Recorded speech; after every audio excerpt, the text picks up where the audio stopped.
It's terrible that after 50 years it is behind closed doors. The sentence was written in the Queen's own hand, pressed so firmly into the page that the ink had marked the paper beneath it. There was no diplomatic language, no carefully measured royal ambiguity, and no room for misunderstanding. Queen Elizabeth had recorded a private command concerning Camilla, and when the diary was opened inside Windsor Castle, the monarchy discovered that the late sovereign had written, "Camilla must never wear the crown jewels." Before we go deeper into what this really means for the royal family, make sure to subscribe so you don't miss a single update. Charles stared at the page as though it had spoken directly to him. Hours earlier, his mother's sealed diaries had been moved from the royal archives into a restricted Windsor Castle study, where only the sovereign, the direct heir, and authorized custodians could examine papers. These were not casual reflections. Elizabeth had preserved them beyond her lifetime, carrying the authority of a monarch who guarded the institution for 70 years. William stood across the table, while the keeper of the royal archives waited in silence. The keeper, the official responsible for protecting the monarchy's historic records, had summoned both men after finding the entry beside an inventory of jewels traditionally worn by queens and queen consorts. Charles read the sentence again, removed his glasses, and placed them beside the diary. He said nothing, his grief tangled with humiliation, because his mother had drawn a permanent boundary around the woman he had fought to place beside him. William watched his father's face harden. The future king understood that the crown jewels were not simply valuable ornaments. They were ceremonial objects, representing continuity, public trust, and authority passed from one reign to the next. Elizabeth's command challenged more than Camilla's wardrobe. It questioned whether royal status could erase the wounds and doubts that had followed her into the palace. The handwriting left no escape. Elizabeth's private monogram appeared beneath the entry, and the date came from the final years of her reign. This was no forgotten anger from decades earlier. She had written it after Camilla's position seemed secure, when acceptance had supposedly replaced suspicion. Then Charles noticed the folded page. An archival seal held it closed, and 4 words were visible along its edge after the chapel incident. He reached toward it, but William placed one hand over the paper.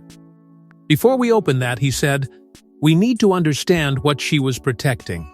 And as the room fell silent around the Queen's unmistakable handwriting, the real question was no longer whether she had opposed Camilla, it was why her final warning had been aimed so precisely at the crown itself. For Charles, the diary was more than a royal instruction. It was a judgment delivered by the one person whose approval he had spent a lifetime pursuing. For Camilla, it threatened to reduce years of duty to a single unforgiving sentence. And for William, standing between his father's pain and his grandmother's final wish, the discovery created an impossible choice: defend the living king or protect the authority of the Queen who had prepared him for the future. Charles carried the closed diary into his private sitting room and held it against his knee as though keeping it shut might weaken its power. His life with Queen Elizabeth had always been shaped by restraint. She had rarely offered easy praise, and he had spent decades trying to prove that his choices would not damage the crown, the institution representing the sovereign royal duty, and the continuity of the monarchy. Now her final words seemed to declare that one choice had never fully earned her trust. "She promised me," he whispered, "that she would never humiliate Camilla after she was gone." Camilla sensed the truth before he explained it. She had survived years as the rejected outsider, then rebuilt her position through public duty, patience, and the king's protection. That journey mattered because her acceptance had never been automatic. Every ceremony and appearance had been treated as proof that the past could finally be left behind. Yet Charles would not meet her eyes. As an aide prepared her for the evening, She removed a familiar brooch and asked quietly, "Did Elizabeth write something about me?" He gave only a partial answer, and his silence confirmed more than any confession could have done. William remembered Balmoral at once. During a private conversation there, his grandmother had warned him that forgiveness and inheritance were not the same thing. Balmoral, the royal family's Scottish estate, had been where she often spoke with greater honesty, away from formal palace life. At the time, the prince had believed she was discussing duty in general. Now he understood that she had been preparing him for this exact divide. The jewelry list beside the diary separated ceremonial pieces from private family jewels, showing that the monarch had not rejected Camilla completely. She had drawn a deliberate line around the objects carrying the deepest public meaning. Camilla stood before the mirror, while an aide held an open jewelry case behind her. She stared at the pieces for several seconds, then closed the lid herself. "Not tonight," she said. "Nothing from the vault." Charles heard the decision from the doorway and felt the distance between them widen. William then sent for Catherine, because Elizabeth had once entrusted her with a handwritten inventory marked by the same strange symbol beside the forbidden pieces. Catherine remembered the document immediately, and her reaction told the future king that his grandmother's warning had been planned far more carefully than anyone knew. But the pain unfolding between husband, wife, and heir had begun years earlier, during one private royal ceremony that changed Elizabeth's view of Camilla forever. The diary's most damaging sentence had not emerged from decades-old resentment. It had been triggered by one specific evening, inside a chapel closed to cameras and crowded only with family. What happened there lasted less than 10 minutes, yet Queen Elizabeth carried it into her final years. Those present remembered no shouting and no public scandal.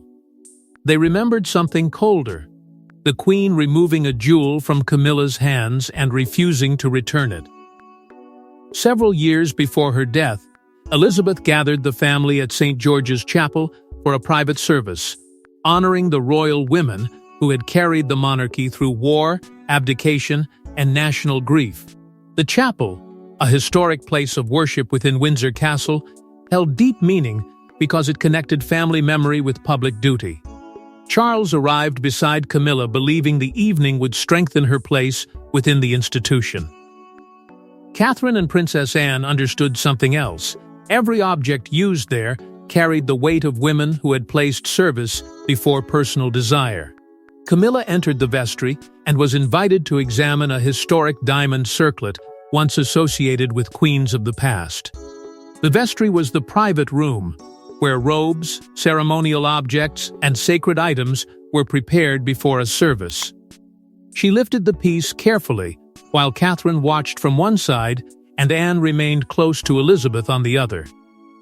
Then, the Queen Consort spoke.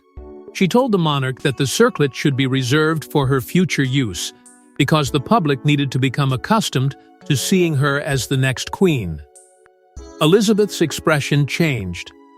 She did not hear reassurance in those words. She heard entitlement. The Queen took the circlet from Camilla's hands, returned it to its velvet case, and closed the lid with both palms. "The crown decides when it is ready, not the person waiting beneath it," she said.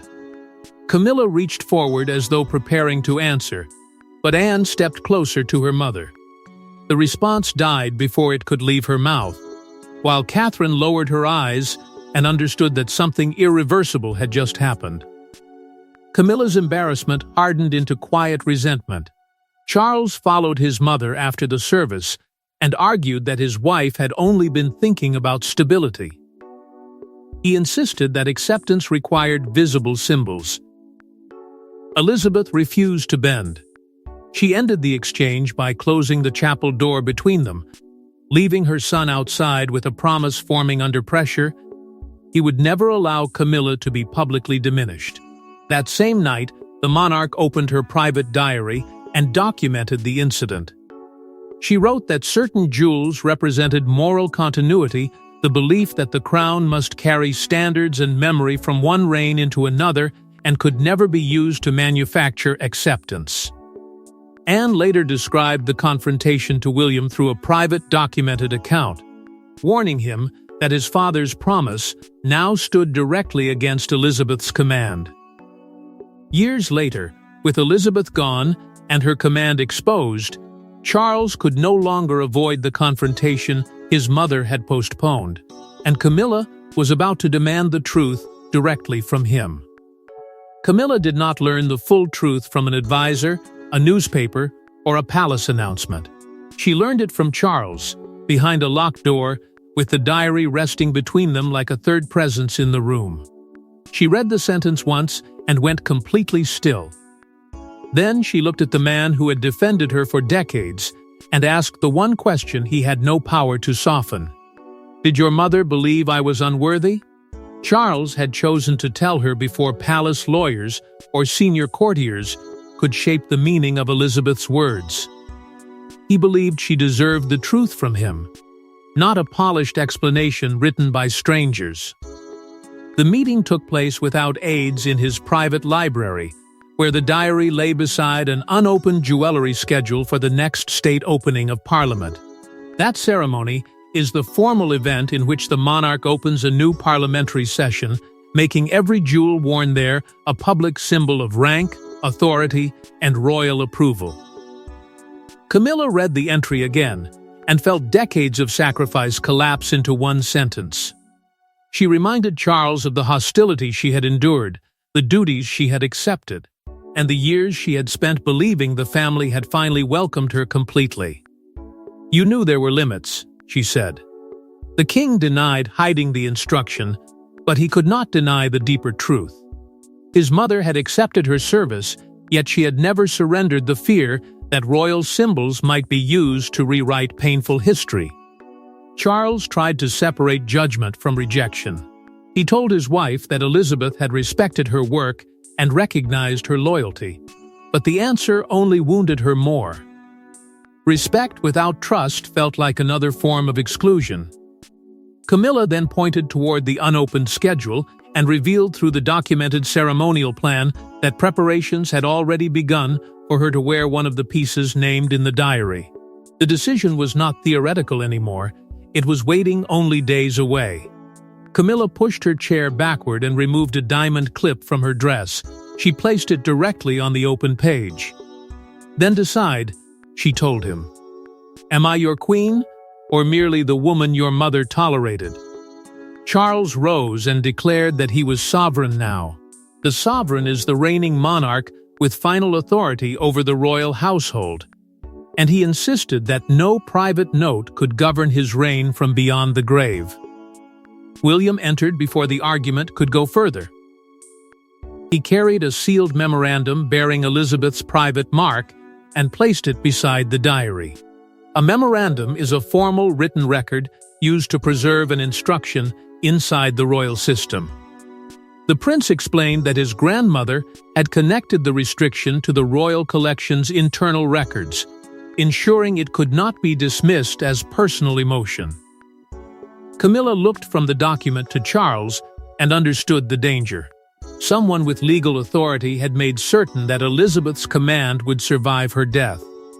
Charles believed the crown gave him the final word.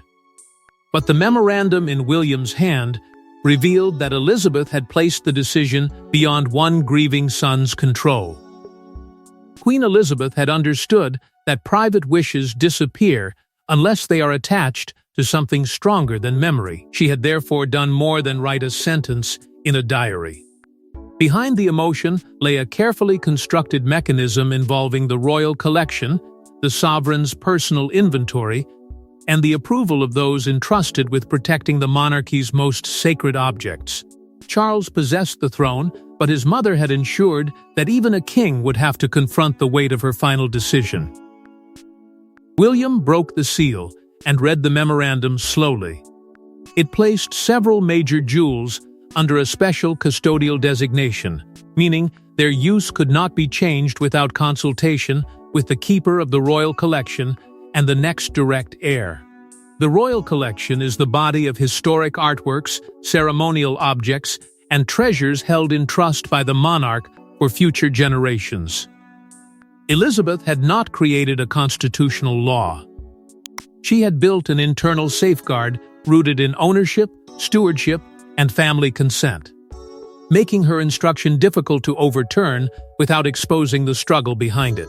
Charles felt the document tighten around him. He told his son that preserving the restriction could damage both his marriage and the reign his mother had claimed to protect. To him, the arrangement felt like a final vote of no confidence delivered after he had inherited the throne. The king had spent years defending Camilla's place, and now the very symbols meant to confirm her acceptance threatened to become proof that Elizabeth had never granted it fully. William chose his words carefully.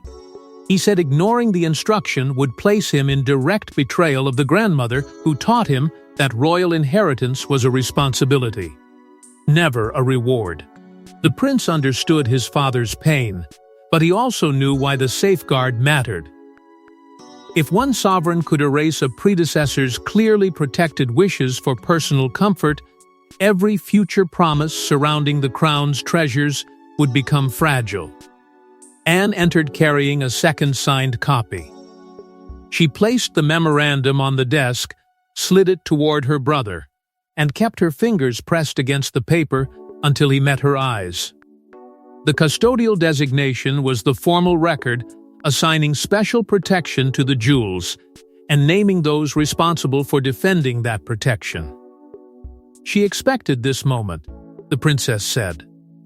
That is why she asked me not to move my hand.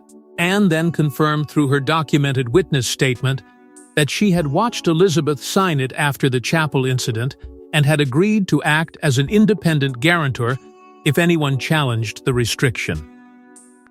Catherine produced the handwritten inventory entrusted to her by the Queen. She opened it beside the diary, and a small crown-shaped mark appeared beside every restricted piece. The same symbol had been drawn next to Elizabeth's final command. Catherine explained that the monarch had told her to preserve the list until William needed to understand the difference between possessing royal history and protecting it. Charles now faced two choices. He could issue a sovereign override, a direct order using the monarch's authority to reverse the arrangement, or quietly remove the jewels from Camilla's ceremonial program.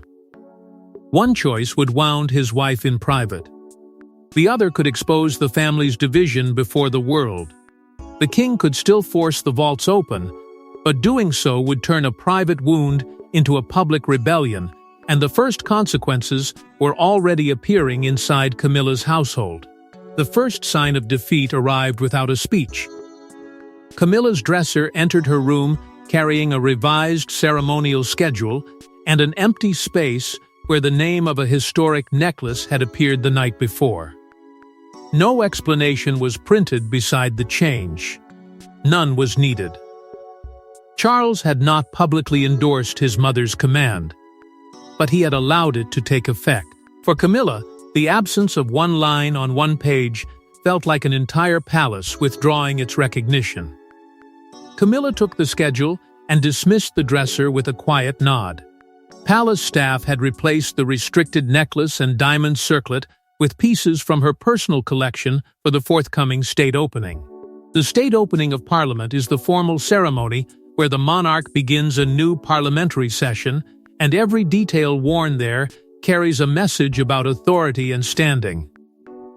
Senior aides had been ordered to describe the change as visual simplicity, a harmless choice designed to keep Elizabeth's diary hidden from the public.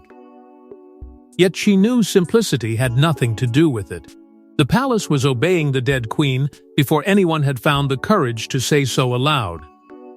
Camilla read the altered page alone and understood that Charles had chosen temporary compliance without warning her. That silence hurt more than the missing jewels. She removed her wedding ring and placed it beside the schedule, letting it rest there as though she were measuring the distance between marriage and monarchy. Her anger was not aimed at the life they had built together.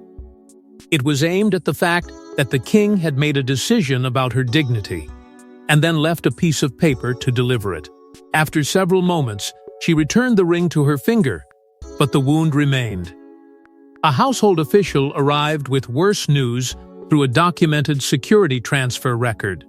Multiple restricted jewel cases had been moved from the main royal vault into a private secure chamber controlled by the Royal Collection, the organization responsible for protecting historic royal treasures for future generations. The transfer made the restriction real. Those pieces had not merely disappeared from one ceremony. They had been placed beyond Camilla's immediate reach. Charles entered her room carrying an explanation he had rehearsed too late. She folded the schedule, placed it beneath her hand, and stopped him before he could begin. "You made the decision before you found the courage to tell me."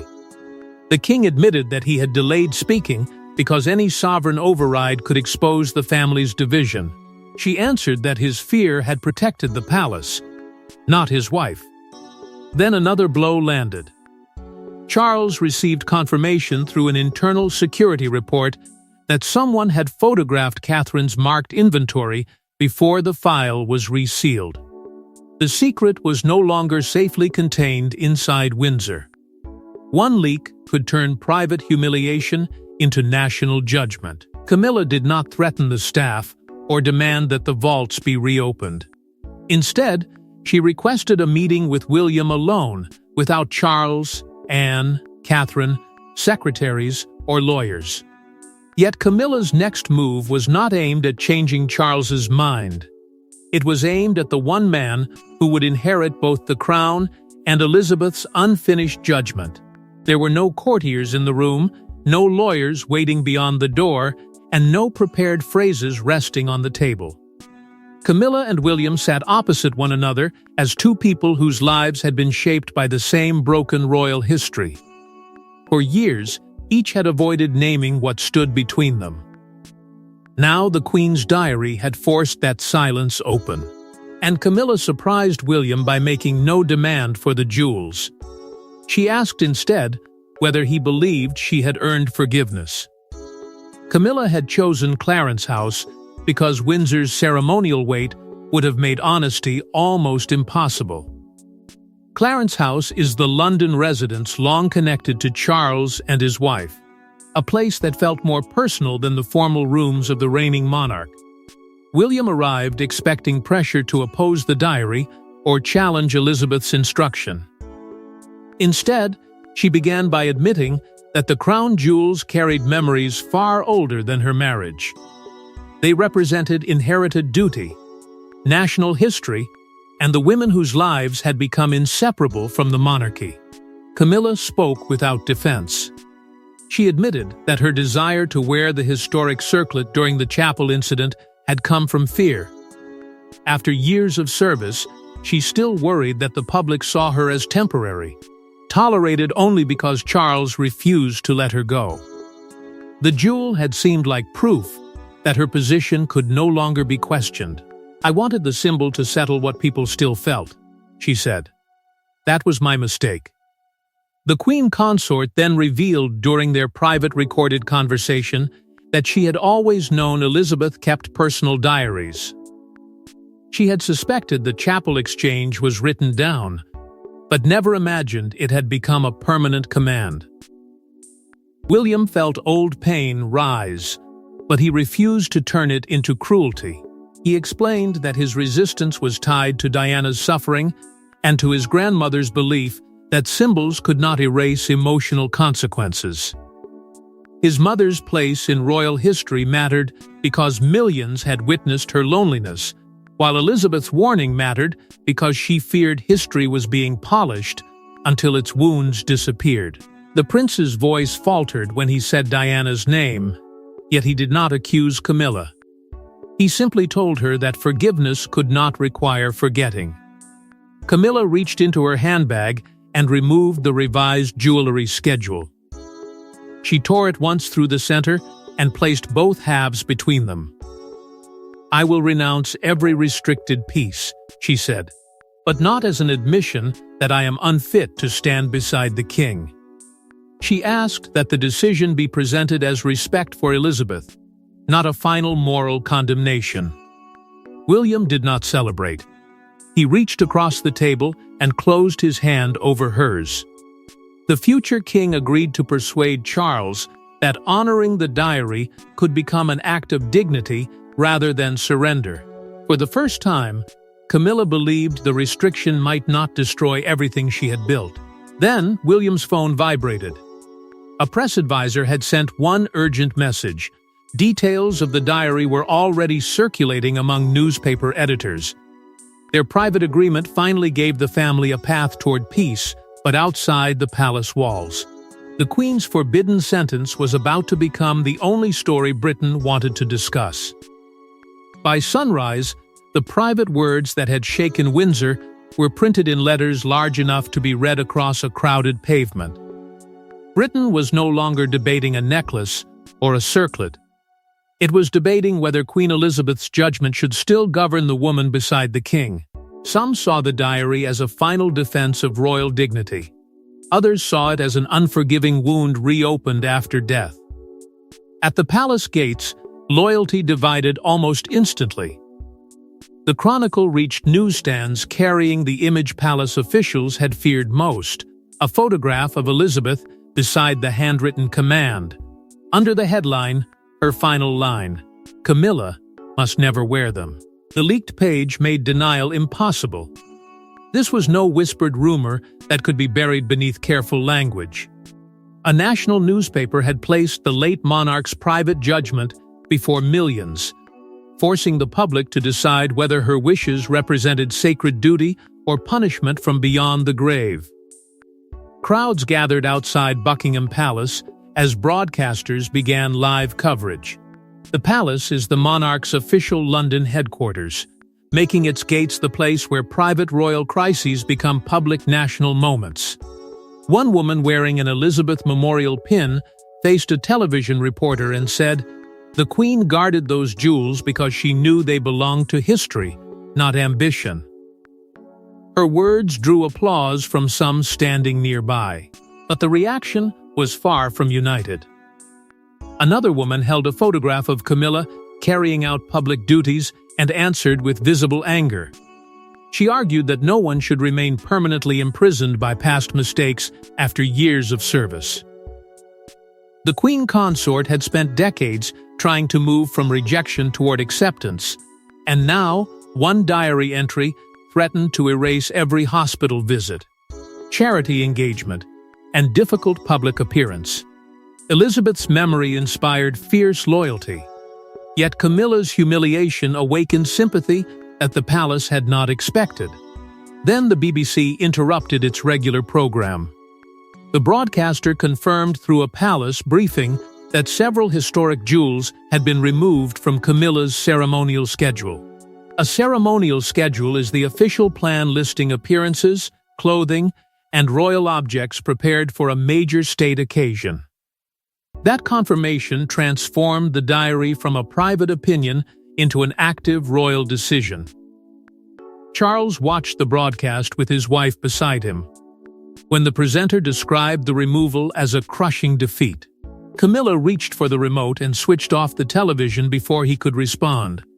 The king tried to speak, but she told him that silence would allow the country to believe Elizabeth had condemned her completely.